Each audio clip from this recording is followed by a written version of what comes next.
আসসালামু আলাইকুম। স্বাগত জানাচ্ছি MD Abdullah Fahad YouTube channel এবং ফেসবুক পেজে।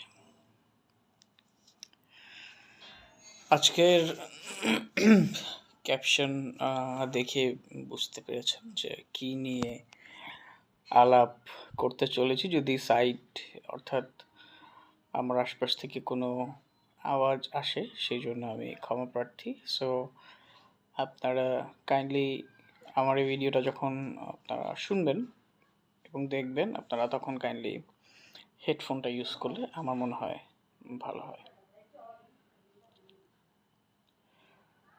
তো ডিপ্রেশন বা হতাশা,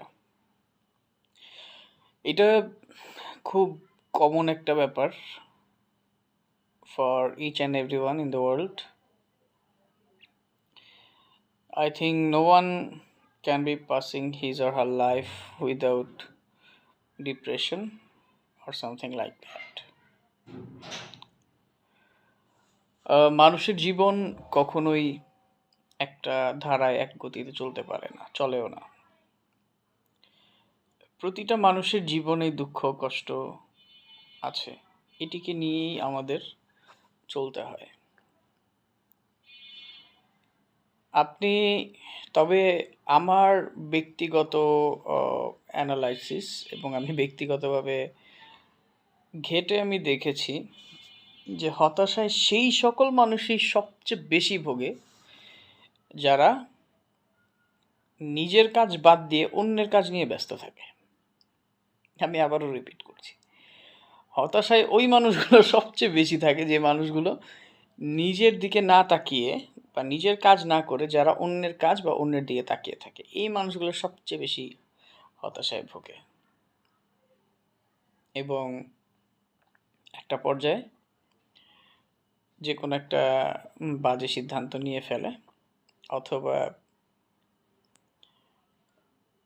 মানে অন্যের কোনো ক্ষতি করতে চায়, অর্থাৎ হিংসাত্মক একটা যে মনোভাব, এই জিনিসটা চলে আসে। হতাশা থেকে মুক্তি পেতে হলে আমার পার্সোনাল অ্যানালাইসিস যা বলে, বা এটা আমি নিজে দেখেছি, আমার নিজের জীবন নিয়েও আমি দেখেছি। প্রথমত আপনি যদি ধার্মিক হন, আপনি নামাজে মনোনিবেশ করতে পারেন, ইবাদত বন্দেগীতে মনোনিবেশ করতে পারেন। আপনি কাজে ব্যস্ত হয়ে যাবেন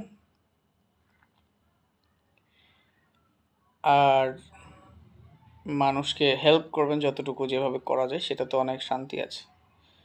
তো বেসিক্যালি এই জিনিসগুলো করলে আপনি মোটামুটি একটা ব্যস্ততার মধ্যেই থাকবেন। হতাশা ওই মানুষগুলোর সবচেয়ে বেশি ধরে যে মানুষগুলো আসলে কোনো কাজ নাই। এই জিনিসটাও আমি অ্যানালাইসিস করে আমি নিজে দেখছি এবং পরীক্ষিতভাবে। সুতরাং আপনি যখন যে কোনো কাজে ব্যস্ত হয়ে যাবেন, এবং আরেকটা জিনিস সেটা আমি মিস করে গেছি, সেটা হচ্ছে যে কোনো কিছু নিয়ে আসলে বেশি ভাবা যাবে না। বেশি ভাবলেই সমস্যা। আপনি আপনার কাজটুকু, আপনি আপনার যে রেসপন্সিবিলিটিটুকু আপনার উপরে আছে, ওইটা আপনি সুন্দর মতো করে যান, দ্যাটস এনাফ। আর আপনার লাইফের যে টার্গেট, যে গোল, সেইটা অ্যাচিভ করার জন্য যা যা করণীয় সেই কাজগুলো করেন।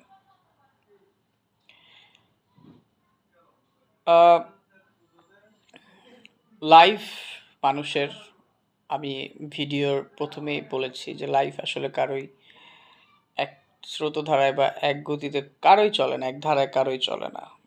এটা খুবই ন্যাচারাল একটা ব্যাপার। লাইফ কারোই আসলে পারফেক্ট না, কিন্তু পারফেক্ট করে নিতে হয়, ভেবে চলতে হবে যে আপনি পারফেক্ট। আর আরেকটা জিনিস হচ্ছে পরিবারকে সময় দেন। নিজের পরিবারের চেয়ে আপন আর কেউ নেই। সৃষ্টিকর্তার পরে যদি কেউ থাকেন সেটা হচ্ছে পরিবার। এই মানুষগুলোর জন্য বাহির থেকে এক প্যাকেট মিষ্টি নেন, একটা পিজা কিনেন,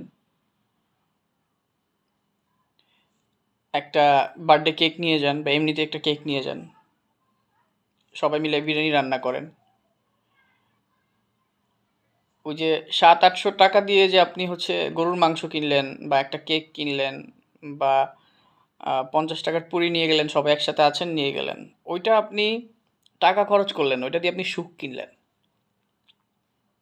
বিলিভ মি, ওইটা দিয়ে আপনি সুখ কিনলেন।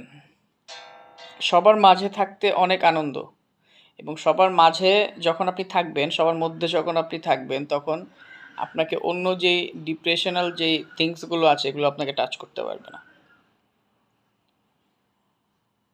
কারণ আপনি যখন সবার সাথে থাকবেন বা মানে লোকজনবলের মধ্যে থাকবেন, তখন আপনার যে মানে সাইকোলজিটা, যে হচ্ছে আপনার ব্রেনের যে মাইন্ডসেটটা, সেটা সবার দিকে মানে ইন্টেনশনালি হোক আর আনইনটেনশনালি হোক, সবার দিকে একটা নজর রাখবে, কানেক্টেড হয়ে যাবেন। তখন আপনার যে হতাশাজনক যে একটা অবস্থা, ওইটা আপনার ফিল হবে না।